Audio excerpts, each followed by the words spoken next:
Hey coin collectors, and welcome to DC Coin World International Coin Channel. And today we're going to take a look at the 1970 United States quarter dollar coin, the so-called Washington quarter. And here is one here, Washington facing to the left. It says Liberty above his head. In God we trust under his chin, and 1970 underneath his neck. And back here we see there is a letter, kind of a funky letter. It's a D, and we'll take a look at that later. And then here's another one here. D, of course, for Denver Mint. The other one here does not have any letter on it back here. I'm going to tip it up just so you can see it quite right there. That means it's a Philadelphia Mint. When there's no letter in 1970 on the quarter, it means it's Philadelphia Mint. Now, of course, you know that these quarters have been around for a while, but you can find these in your pocket change pretty easily. It's a 51-year-old, 50-plus-year-old quarter, 51 going on 52. So look at this D here, and that D is just what happens as it kind of wears down. But it is a small D anyway, so let's magnify it way up and take a look at it. So that's the D right there, and you can see how when it's a little smaller, it gets a little more crushed. I'll show you a more modern one. This is the 1998 quarter, and look at the D there. So they've changed the D a little bit over time here, and this one's much more defined. You can actually see how it kind of dented in there. When they hit it hard enough, it actually makes a dent when they put the mint mark on, because it's stamped separately from the coin. So this the coin is made and then it's stamped with the D, and so you can kind of see how it goes in there. But that D and that D, they don't even look the same. This one looks smaller. It looks messier, I guess you could say, and it's certainly been worn in, so you couldn't tell the letter. If you didn't know United States coins, you couldn't tell what that blob was there. On the Philadelphia, on the other hand, you look at it and you can see it's clear that there's absolutely no chance of any mint mark there. This is not something that's been worn down or worn off. It's just not there. So there's the Philadelphia. And you see we got a couple other coins here, and I'll tell you why we have these two piles of coins from 1970, and that's because I saw a video on Couch Collectibles. And Couch Collectibles is a great channel if you want to look at some of the coins. And he talked about the double-struck 1970s. And the double-struck 1970s were on the obverse and the reverse. In other words, 1970 had some coins that were double-struck on the front, and then there's some other coins that were double struck on the back. So I thought we would just kind of look through these and see what we could see. So, and when I talked to you about the Philadelphia, I just wanted to show you that, of course, this is a P, and that's what the Philadelphia Mint should look like. If once you get to the Philadelphia Mint coins, there is a P there. That's clearly a P. Now, there's no P on these ones, just Ds or nothing. Well, let me take that back. There is a proof coin, and that's the S-Mint proof coin, but it won't look like this. Almost never gets into general circulation. It's not worth a lot. Even the proof coin's only worth a few bucks.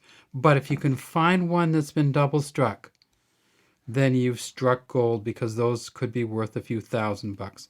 So the way we look at it is we look up here, and we see if there's any doubling in the letters here. And let me tell you, on the ones on Couch Collectibles, you could see the mark on there. So let's turn it over. Do the same thing at the top. Any sense of this is actually worn right into the coin, but really no doubling there. Again, there's the front. Can't see any doubling on the Liberty there. Here's the back.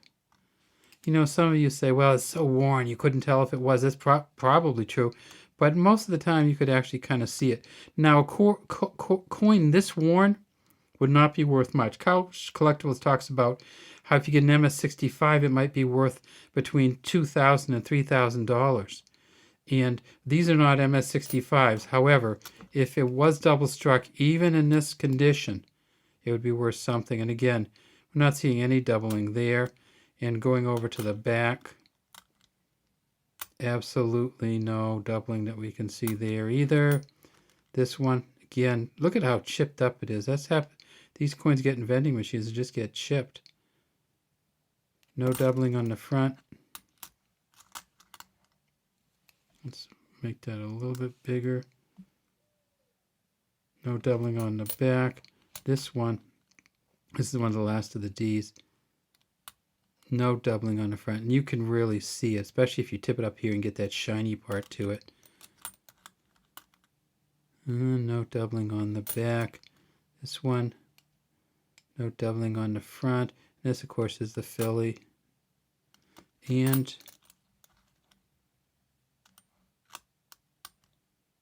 no doubling on the back. And this one's a weird one here. I just want to go down in. This one's really been worn. Now, these coins are a copper nickel clad copper coin. And sometimes they wear right down through, so you can actually see some of the copper coming through. By copper nickel clad copper, what they do is they take these coins and put copper nickel, mix it together, put a copper center inside it, and then copper nickel on the front and the back. And this one's actually worn through, and you can see the greening of the copper, and you can see some of the copper actually worn through. And this one, again, is another Denver one. We're not seeing any doubling there, though, either.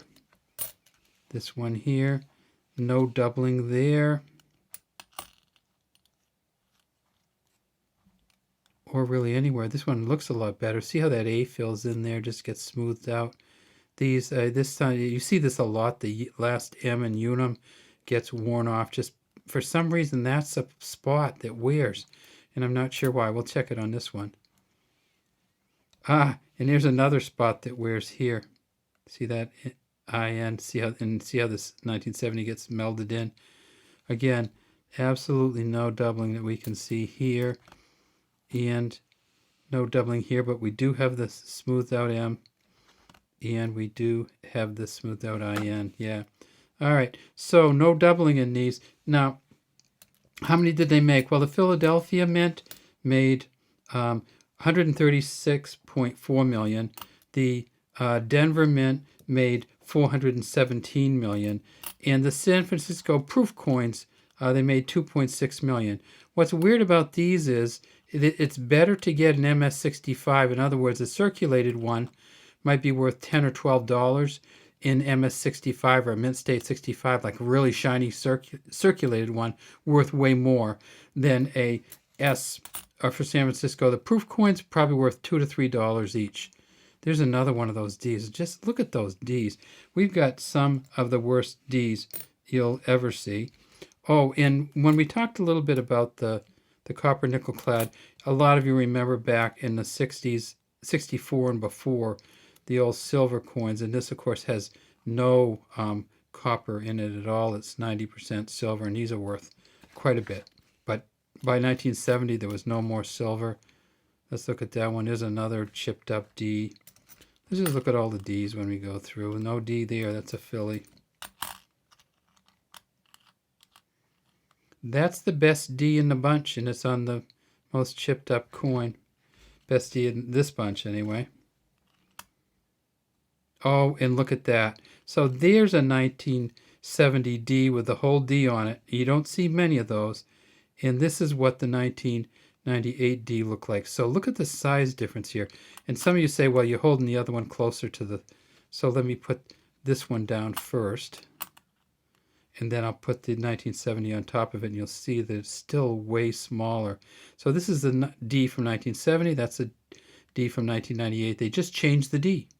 Simple as that. And maybe one of the reasons they changed it because it doesn't get molded down so much into a shape that you can't even tell what it is, like this, or the first one that we saw. All right. Well, that's all we have today from DC Coin World International Coin Channel. These are not worth money. They're not going to be worth money.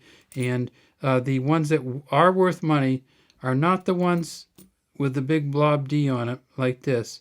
The ones that are worth money are the ones that have some doubling in the lettering on either the obverse, the front, or the back.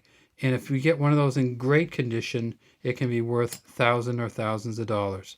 Have a great day from DC Coin World, and we'd love to have you subscribe to our channel. Leave any comments you might have in the comments section.